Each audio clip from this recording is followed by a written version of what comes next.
Viajei para Machu Picchu para me encontrar espiritualmente. Fui assistir a cerimônia pagã de solstício de verão no Stonehenge. Visitei um templo de Diana e deixei uma oferenda para a deusa. Todos esses são exemplos de um fenômeno contemporâneo chamado arqueomisticismo ou turismo místico. É basicamente quando pessoas visitam um lugar de importância histórica ou arqueológica com a intenção de se conectar espiritualmente com aquele lugar. E esse lugar supostamente teria uma relevância sagrada e espiritual para as sociedades do passado que criaram esse lugar. Esse é um tipo de turismo geralmente de massa, em que uma quantidade grande de pessoas é atraída para esses lugares em busca dessa conexão espiritual. E essas pessoas geralmente vêm de contextos socioculturais muito diferentes e muitos distanciados dessas sociedades do passado ou de sociedades indígenas que ainda performam ritos nesses lugares ou têm esses lugares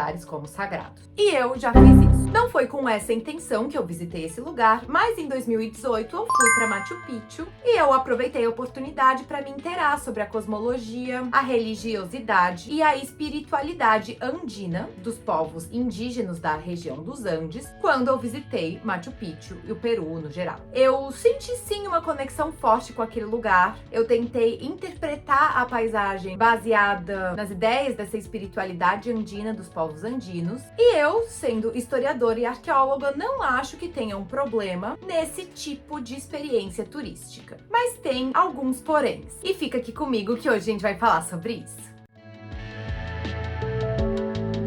Oi, pessoal! Pra quem não me conhece, eu sou a Bia, sou historiadora, sou arqueóloga e aqui no meu canal a gente conversa sobre história, arqueologia, mitologia. Então, se tu gosta de qualquer um desses assuntos, já sabe, clica aqui no link e se inscreve pra ficar por dentro de tudo. Em agosto de 2024, eu participei de uma missão arqueológica no santuário da deusa Diana em Nemi, na Itália, próximo a Roma. Diana é a versão romana da deusa da caça Ártemis e é uma das deusas mais populares entre praticantes das religiões neopagãs, que são religiões modernas que se baseiam em crenças pagãs da antiguidade. E esse templo de Diana era um templo muito relevante no culto a essa deusa na Roma antiga. Lá, Diana era considerada a senhora dos bosques em um culto muito similar que aproximava a deusa de figuras de deidades femininas, grandes mães, deusas de fertilidade, deusas ligadas à natureza. Inclusive, um dos livros mais relevantes e um dos primeiros livros de mitologia comparada se chama O Ramo de Ouro, escrito por James Frazer.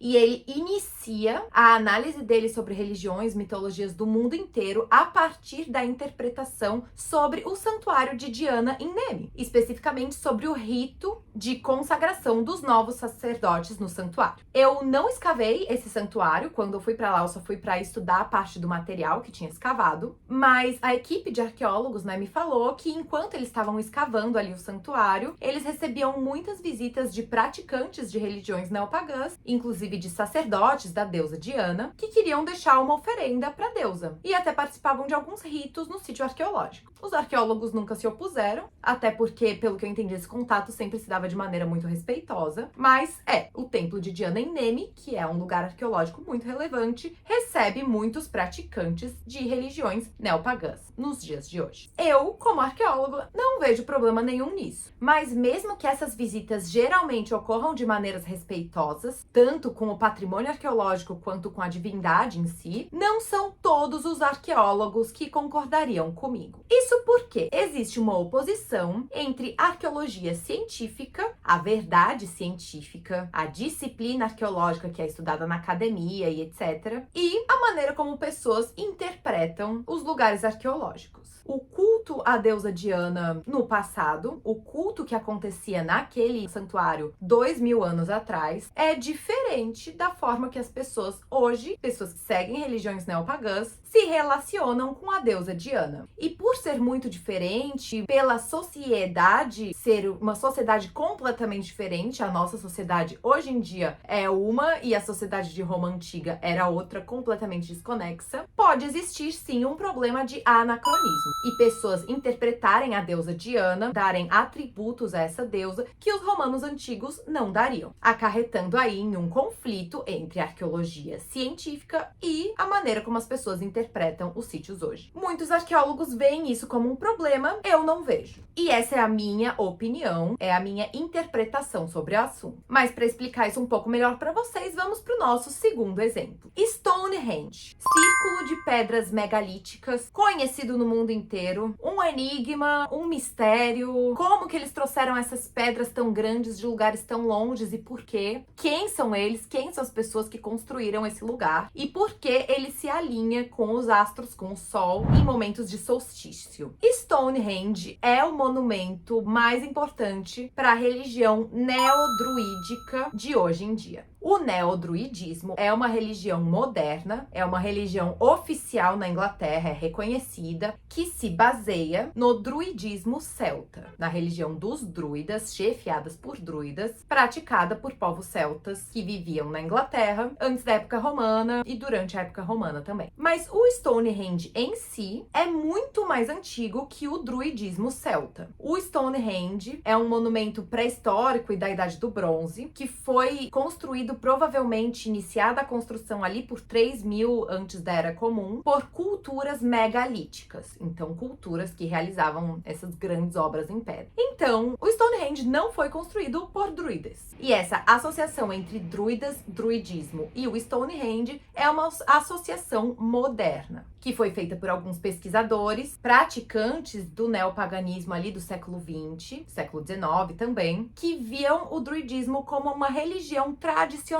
inglesa, britânica. Então eles associaram, o Stonehenge, a imagem do Stonehenge, com religiões druídicas, apesar da gente saber que é um monumento muito mais antigo. Festivais neopagãos acontecem no lugar, no Stonehenge, desde o século XX, e hoje eles são regulados pelo Instituto English Heritage, que é o instituto, que cuida do patrimônio arqueológico histórico da Inglaterra. São festivais enormes e por terem, esse apoio do órgão regulador dos patrimônios, eu imagino que eles não causem dano ao patrimônio arqueológico. Eu tentei procurar relatórios e tal, e eu não encontrei. Então eu imagino que esses festivais estejam acontecendo dentro, da lei de proteção ao patrimônio arqueológico. Porém, mais uma vez, a gente tem esse embate: arqueologia científica e interpretação popular do lugar. Porque se o Stonehenge não foi criado por druidas, faz sentido druidas modernos terem esse lugar como um lugar sagrado, central para a religião deles. E, mais uma vez, na minha opinião, isso não é um problema. E por que eu não acho que isso seja um problema? A arqueologia é uma ciência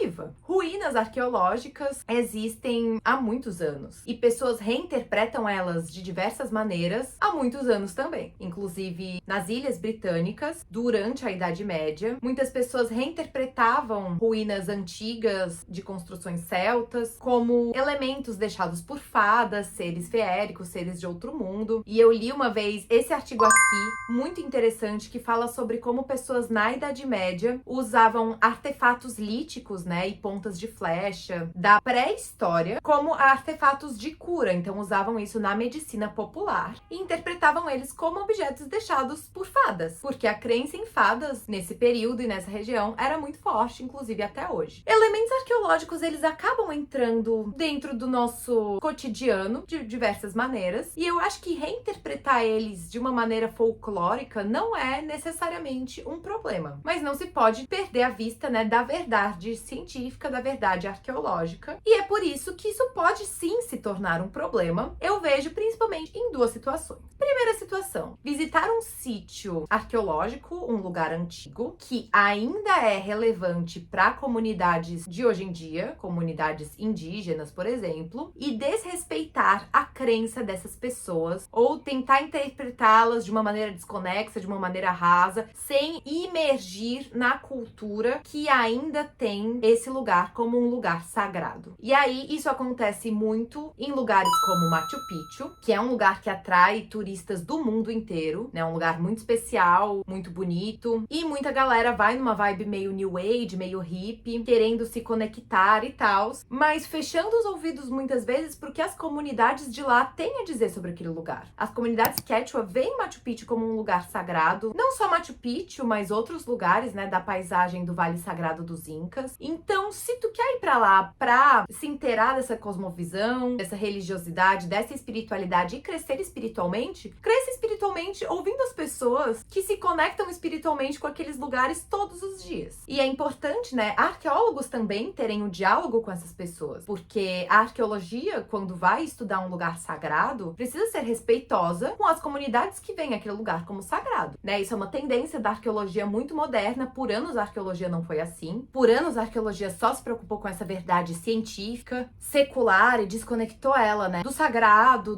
da dimensão espiritual, que ainda é relevante para muitas sociedades. E felizmente isso está mudando. Então, eu só peço, né, para turistas que tenham esse cuidado também. Foi um cuidado que eu tentei ter quando eu visitei Machu Picchu. Mas já a segunda situação em que eu vejo que o turismo místico, esse arqueomisticismo, pode ser problemático, é quando a pseudociência entra em jogo. Quando se inventa não apenas uma sacralidade que não estava lá, quanto um valor arqueológico e uma interpretação de paisagens de maneiras que não existem, que não são corretas, que não são verdadeiras arqueologicamente. Quando se interpreta, sei lá, as pirâmides do Egito como construídas por alienígenas, se está indo muito além da verdade científica e se está sendo danoso com a verdade científica. Isso é muito diferente de interpretar Stonehenge como um lugar sagrado para povos druidas, porque os druidas existiram, os druidas foram importantes para a religiosidade celta, e os neodruidas de hoje em dia estão celebrando Stonehenge de uma maneira importante para a religião deles, de uma maneira que não desrespeita, não contradiz completamente a arqueologia. Agora, interpretações que envolvem aliens e coisas assim são completamente não científicas e são danosas para a disciplina arqueológica, que luta muito para ser reconhecida, para ser respeitada, e a gente sabe muito bem que aliens só construíram monumentos, estruturas construídas por pessoas não brancas, né? Quando a gente entra na Europa, em Stonehenge e tal, não teve aliens mais, né?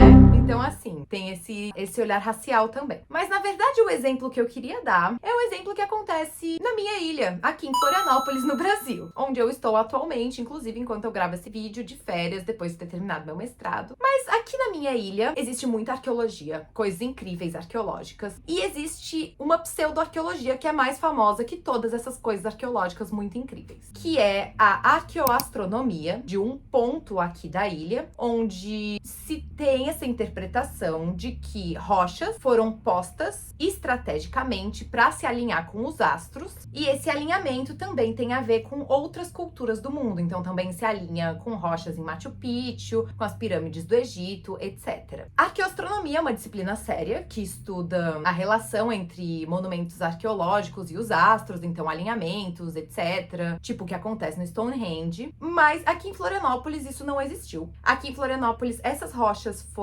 são rochas naturais, e se sabe porque já teve muito estudo arqueológico lá, estudo sério. Elas também não têm nenhuma relação com outras culturas do mundo. Essa interpretação é danosa porque, além de inventar coisas, evidências arqueológicas que não são verdadeiras, ela tenta trazer para um contexto do Brasil uma cultura megalítica muito europeia, muito Stonehenge, muito Andes, que não existiu no sul do Brasil, aqui no litoral de Santa Catarina. A gente sabe muito bem que culturas não monumentais, como muitas das culturas indígenas que existiam e existem até hoje no Brasil, não são valorizadas arqueologicamente por pessoas, né, por não terem monumentos, e aí essa arqueologia é considerada muitas vezes inferior. Então, tentar criar essa monumentalidade aqui, que não existiu, é uma forma, na verdade, de desvalorização da arqueologia brasileira. E é uma forma também de desvalorização de povos indígenas brasileiros, porque essa interpretação arqueoastronômica que tem aqui e tal, não fala de povos indígenas, não fala de culturas guarani, sabe, culturas indígenas que existem de fato, só fala de antepassados, de pessoas do passado que teriam criado essas rochas. Então, não apenas inventa uma monumentalidade que não existiu, desvaloriza a arqueologia de verdade que não é monumental e por isso muitas vezes é desvalorizada, né, pelas pessoas, e desvaloriza também a arqueologia, a cosmovisão, religiosidade de indígenas que existiram e existem até hoje. Existe também um ponto que eles misturam demais a arqueologia com o misticismo, de uma maneira que eu acho muito exagerada, sabe? Assim, se uma pessoa vai visitar Machu Picchu, ela vai lá pela arqueologia também, não só pela conexão espiritual. Se uma pessoa vai pra Stonehenge, ela vai pra ver o Stonehenge, né? As rochas, a arqueologia, não só pro festival, pro solstício, ou pelo menos, idealmente, as pessoas deveriam fazer isso. E aí, nesse rolê arqueoastronômico, é muito espiritual, muito New Age e nada científico, porque a gente sabe que aquilo não era arqueologia. Enfim, chego nessa conclusão, então, de que arqueomisticismo, turismo místico, per se, não é problemático, a não ser que tu invente uma arqueologia que não existe. Tipo, eu não posso botar 3 pedras no chão e dizer que aquilo foi um círculo criado pelos druidas que vieram pro Brasil, oh meu gato, sabe, 3.000 anos atrás, eu não posso fazer isso. Ou se tu não respeita, não valoriza a interpretação, a opinião de pessoas que ainda veem esse lugar, né, como sagrado. Agora, interpretar lugares de uma maneira folclórica, de uma maneira espiritual, é normal, aconteceu durante toda a história humana. O cristianismo, inclusive, faz muito isso, interpretando, né, lugares, até artefatos como artefatos sagrados, sendo que talvez cientificamente eles não sejam, né, restos mortais de santos, e talvez não sejam de santos, de fato. Mas enfim, o cristianismo faz isso há anos, o neopaganismo tem feito isso também, e eu vejo que isso é uma manifestação moderna de religiosidade e de valorização de lugares arqueológicos, lugares importantes,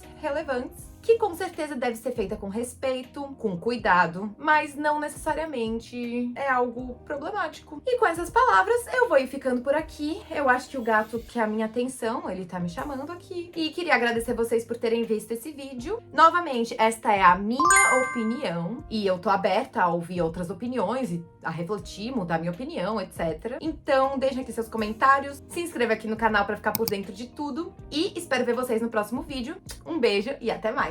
Tchau!